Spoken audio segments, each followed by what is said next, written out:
You guys have literally been on my case. You want to know what I do to my hair, how I do it, how often. So in today's video, I want to go through my natural hair regime. So it's my current regime for 2019. I've heard you guys and I'm going to share that with you today. So get a drink, get some snacks and get comfortable.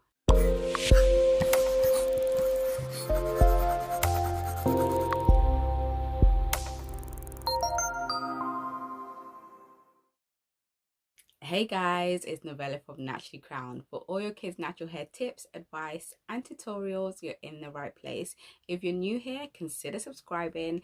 And if you've been subscribed and you stuck with me, you know I'm going to say I appreciate you so much, guys. Guys, before I actually get into my regime, just very quickly, my hair has been through so much. I mean, I've been natural for nearly 10 years now and my hair has been through a lot. I've been through breakage, I've been through stunted growth, I've been through dryness, I've been through postpartum shedding twice. I've got 2 kids, I've been through it twice, so I've been through a lot with my hair. On a note of postpartum shedding, if you're not aware what postpartum shedding is, basically after you have your baby, about 2 months after that, a lot of women start to experience postpartum shedding where they lose an excessive amount of hair.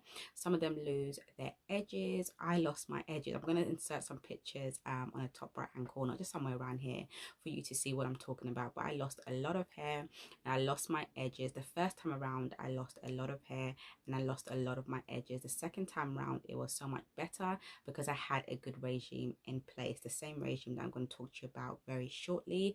So guys, if you are going through postpartum shedding, I do have a guide on that. If you click the link below this video, you can get access to my postpartum shedding guide, and this is going to help you to go through postpartum shedding smoothly. You're going to know what you should do and what you shouldn't do. You're going to know my mistakes and what I did to grow my edges back. Guys, I'm going to be really honest with you. In the past 3 years is when I've actually truly started to understand my hair and what it needs. Before then, forget about those years. I was just winging it. I didn't have a clue what I was doing. But now, as I said, I can truly say that I understand what my hair needs. I have a good regime in place, and this is why I'm able to retain moisture and retain length, and that's the reason why my growth is visible. Okay guys, so let's get into it. So before I shampoo my hair, I always do a pre-poo treatment. If you haven't heard of a pre-poo treatment, it's basically a pre-shampoo treatment. So before you wash your hair, you would do a pre-shampoo treatment. So for me, I always pre-poo my hair before I wash my hair. The reason I do this is because it helps my hair to soften before I wash it. It also helps me to finger detangle my hair before washing, and it gives my hair a lot of shine, which I love. So I always do this every single wash day. If I don't do it, wash day is not happening. It's so important to start off wash day correctly so you end with beautiful, soft and luscious hair. So back to what I was saying, sorry. I always pre-poo my hair before I wash my hair, and when I pre-poo, I use avocado oil and I keep this in my hair for about an hour. Sometimes I do this overnight just with a plastic bag on my head and in my silk scarf or whatever. I just tie it and then go to sleep. But majority of the time I do it for about an hour, and I do this before I shampoo my hair. So the next step is shampooing my hair. I shampoo my hair weekly, and I normally shampoo my hair in sections. I don't like to shampoo my hair all in one. It's either I shampoo in twists or I shampoo in sections, but most of the time I like to shampoo my hair in sections. So every week I like to use a sulfate-free shampoo that's moisturizing, and then on a monthly basis I like to use a clarifying shampoo. So on the monthly basis, when I use a clarifying shampoo, this helps to remove any stubborn buildup that's on my hair. It helps to remove, for example, any silicones. If I've used any products that contain silicones, the clarifying shampoo will remove it from my hair. So basically any stubborn buildup that's on my hair that needs to be removed, the clarifying shampoo will do it. If I don't use a clarifying shampoo monthly, what happens is I get build up on my hair, and when I moisturize my hair is not able to absorb the moisture or the products as well as it would do because of that buildup. So on a monthly basis, the clarifying shampoo will remove this buildup from my hair, so I'm able to retain moisture. If I'm retaining moisture, my hair is not going to break off and I'm going to see that length retention. So clarifying monthly is definitely needed in my regime, and then using a moisturizing shampoo weekly also helps to keep my scalp and my hair clean. So after I have shampooed my hair, whether it is using a moisturizing shampoo, so a sulfate-free shampoo, or a clarifying shampoo, I like to use a conditioner. The conditioner is basically going to put back what the shampoo has taken. So when I shampoo my hair, my cuticles are lifted and then the dirt is removed.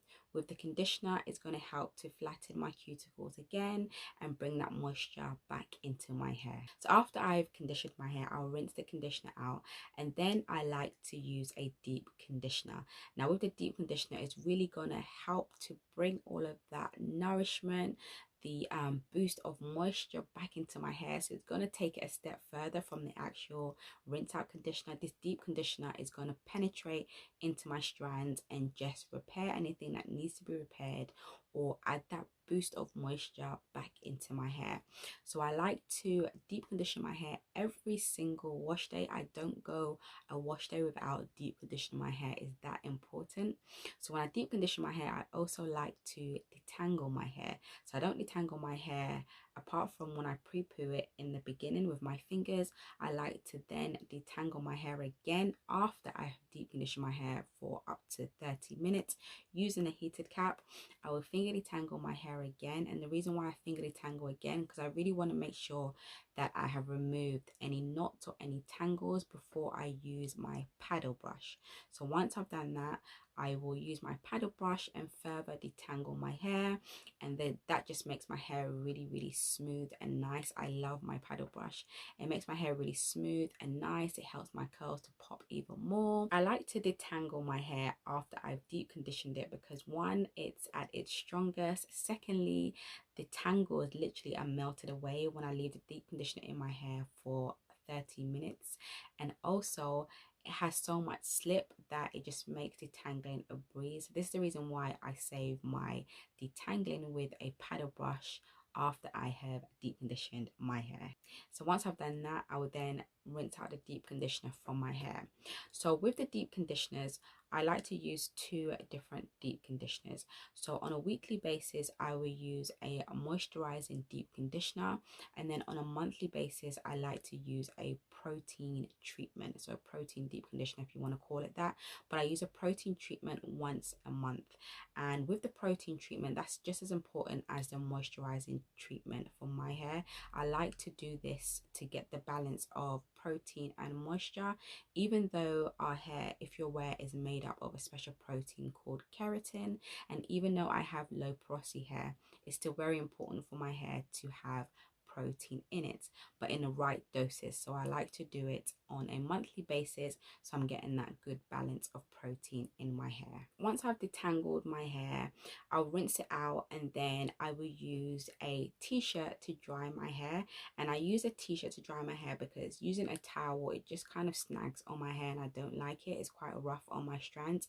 So I use a t-shirt on my hair. Let's just wrap it on my head just to absorb a bit of water. So once I've dried my hair, I like to moisturize my hair. And when I moisturize my hair on wash day, I like to use a leave-in conditioner, and then I like to apply on my cream or my moisturizer, and then I'll seal all of that moisture in with a butter.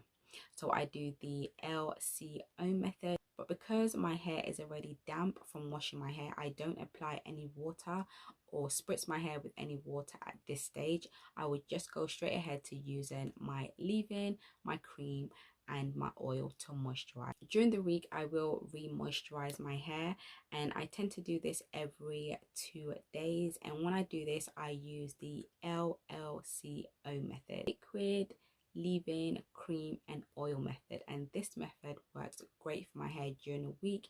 It keeps my hair very moisturized. It keeps it soft. I like to moisturize my hair every 2 days because I always like to be a step ahead of my dryness.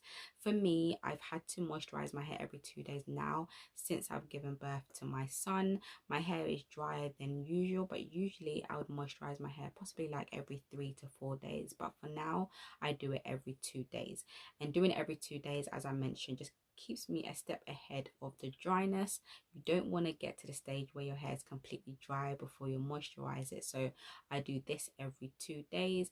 So after I moisturize my hair, I'll either put it into my house braid, so chunky plaits, or I'll blow dry it. If I blow dry my hair, it will usually be 1 to 2 times in a month. I don't go more than that. Sometimes in a month I won't even blow dry my hair. It just depends on what I want to do with my hair that month, but I don't go past 1 or 2 times in that month. So most of the times I have my signature braid out like this one, and other times I literally just have my hair back in a ponytail. I don't do tight ponytails anymore. It'll be a very loose ponytail, or I'll have like maybe 2-strand twists or plaits or something. But yeah, I don't do fancy hairstyles. I'm very simple when it comes to my hair.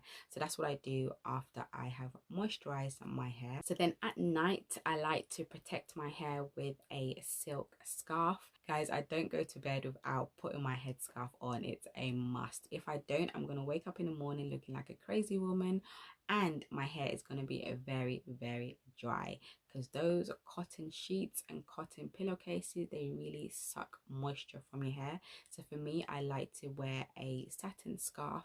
Do you know what funny thing? I don't actually like wearing satin bonnets or silk bonnets. I just don't like it. I prefer to wear a satin scarf for my hair personally. It keeps my hair laid nicely. I also trim my hair whenever it needs to be trimmed. So I'm not one of those naturals who trim their hair every 6 months, every 4 months. I don't do that. I trim my hair whenever my hair needs trimming. So if I notice that my ends are getting a lot of single strand knots, or I have a lot of split ends, or my ends are very dry, I would trim it. There are even some times where when I twist my hair or put my hair into plaits, I would just kind of dust the ends. If I see the ends are looking a bit raggedy, I would dust the ends. So basically, I don't have a schedule when it comes to trimming. I only trim my hair when my hair tells me it needs to be trimmed. So that's my regime. In my next video, so part 2, I'm going to be sharing all the products I like to use in my regime. So these are going to be my staple, my holy grail products. So look out for that video. That video is going to be coming very soon. Guys, if you enjoyed this video, don't forget to like, comment and subscribe, and share it with anyone that you feel may benefit from watching this video. So guys, I'm gonna love and leave you, and I will see you in my next video. Take care. Bye.